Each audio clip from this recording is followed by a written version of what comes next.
કચ્છના પોશીનામાં ખાતરની અછત હોવાની સમસ્યા સામે આવી। ખાતર લેવા માટે ખેડૂતોએ લાઈનો લગાવી છે। વહેલી સવારથી જ ખેડૂતો ખાતર લેવા ઉમટ્યા છે।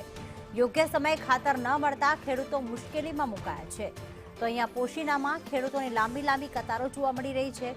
વાવણી થઈ ગઈ છે, પરંતુ જ્યારે ખાતરની જરૂર પડી છે ત્યારે છેલ્લા ઘણા દિવસોથી ખેડૂતોને ખાતર નથી મળી રહ્યું। સિરાજ મેમણ અમારી સાથે જોડાઈ ગયા છે।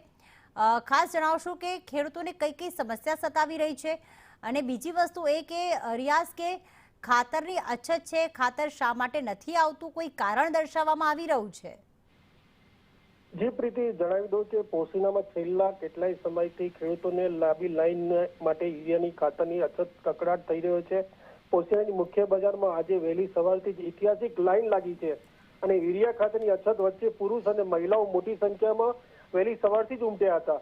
અને પ્રથમ વખત આ મુખ્ય બજારમાં ખાતર લેવા માટે ખેડૂતોએ લાંબી કતાર લાગી છે, અને છેલ્લા કેટલાય સમયથી યુરિયા ખાતરની તીવ્ર અછત ખેડૂતોમાં ચિંતાનો રોષ ફેલાયો છે, અને ખેડૂતોની મહત્વ સમય ખાતર ન સમયના ખેડૂતોની મુશ્કેલીનો ધરખમ વધારો થયો છે। સરકારે તાત્કાલિક પૂરતા ખાતરમાં જથ્થો પૂરો પાડે ખેડૂતોનો અચૂક માંગણી થઈ છે। આભાર તમામ વિગતો માટે રિયાઝ।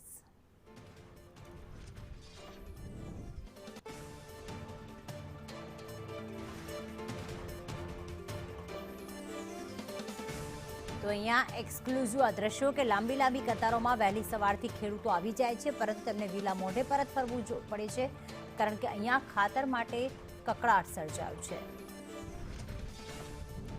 રવિ પાકના સમયે જ ખાતરની અછતથી ખેડૂતો અત્યારે પરેશાન થઈ ગયા છે।